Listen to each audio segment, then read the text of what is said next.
ISA is a huge problem. And these guys are doing everything they can to hide it and avoid it. You know, we hear that they've asked the other labs in Canada not to test for ISA.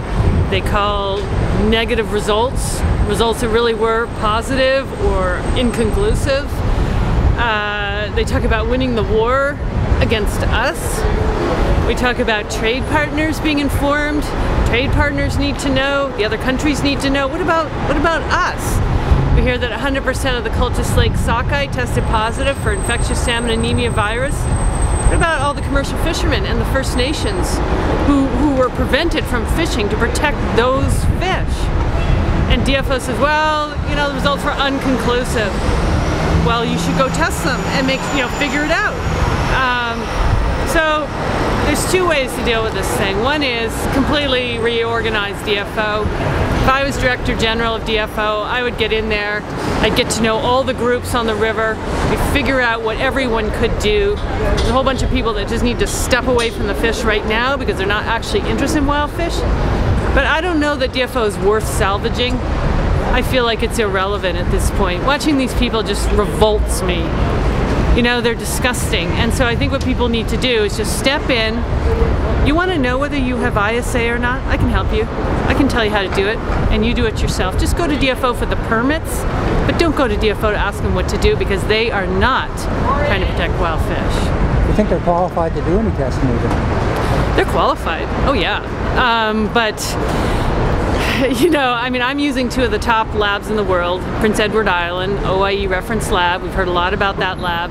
I'm using a lab in Norway that has studied this particular virus for 20 years in several different countries. And these labs are in good correspondence with each other. The results are matching each other. And if DFO wants a set of my samples, well, they can pay me to send them to them, and I'd be happy to do it. But I think ultimately the people are going to have to decide if they want wild fish or not, because what's happened now is we have a government agency who pretends to be protecting our fish, but we can see from some of the very emails they've put out that they're just trying to pull the wool over our eyes.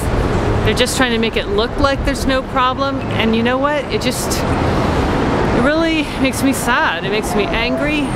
These fish are so beautiful, and these people are messing with serious viruses. They have no right to be allowing viruses from other oceans to come in here and then hide it from us, but keep our trade partners informed. These people are despicable. There's just really nothing good about them. Why are they doing so much to protect this so-called trade? I don't know. That's a question they need to answer, but they do not deserve to be called the Department of Fisheries and Oceans. They're the Department of Trade, Fish Trade. They called our salmon a commodity. They're not a commodity. They're very important to individual people. They're important to this land. They feed the trees that make the oxygen we breathe.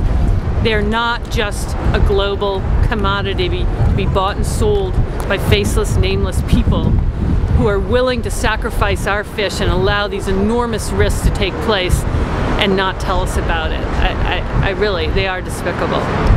In 2004, there was a possibility that ISA was discovered. What do you think they should have done after that, as far as the precautionary principle goes? Well, what they should have done was keep testing. They should have alerted the public right away. Watch out for fish with pale gills.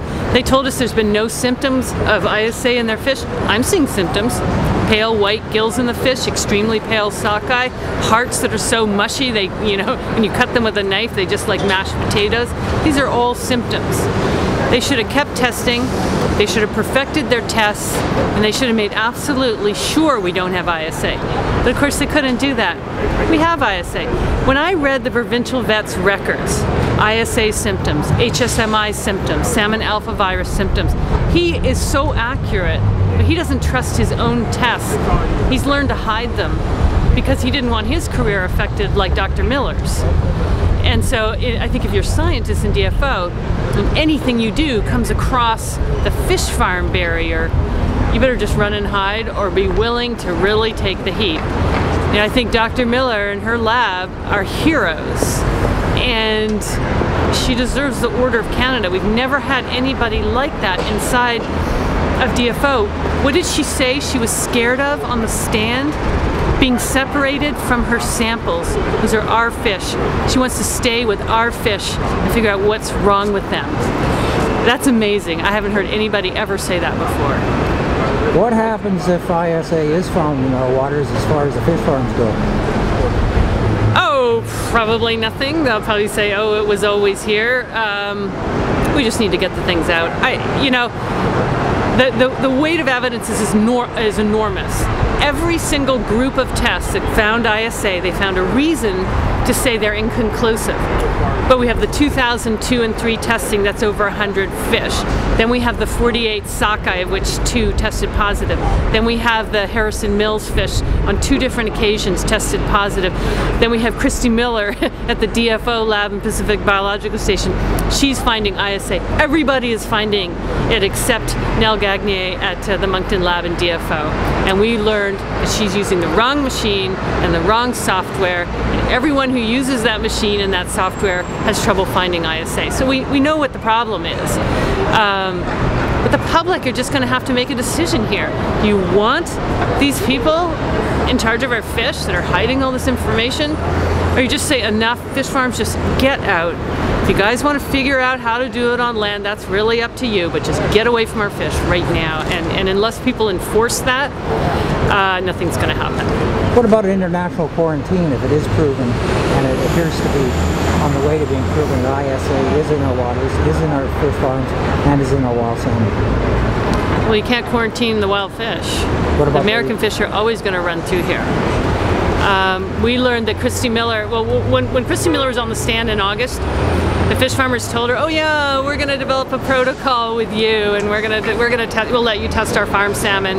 And now we hear that actually they said, what we want to do is we want to become partners with you, Christy Miller, on the Fraser sockeye testing.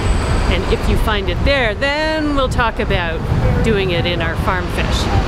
Partnership with these fish farms industry is very lucrative. A lot of people have gone for that. She said no. She's very, very good.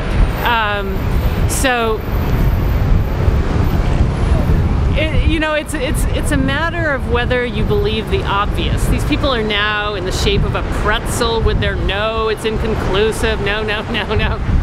But if you follow their trail, it's just pure craziness, and people just have to open their eyes and just say, salmon farms, just get out. Marine Harvest is firing up to 100 people in the North Island. They can't make a go of it. They've done everything they wanted to this province, and they're failing on the global markets. Why? Because there's too much farm salmon in the world. Turns out even they need fewer farm salmon in the water.